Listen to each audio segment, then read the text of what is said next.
உலர்ந்த எலும்புகள் உயிர் பெற்று எழ வேண்டும்.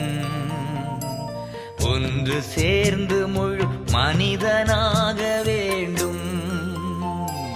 உலர்ந்த எலும்புகள் உயிர் பெற்று எழ வேண்டும். ஒன்று சேர்ந்து முழு மனிதனாக வேண்டும்.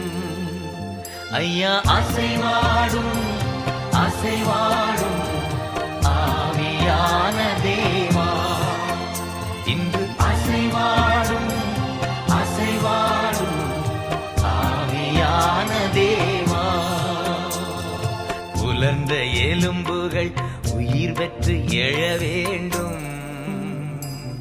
ஒன்று சேர்ந்து முழு மனிதனாகவே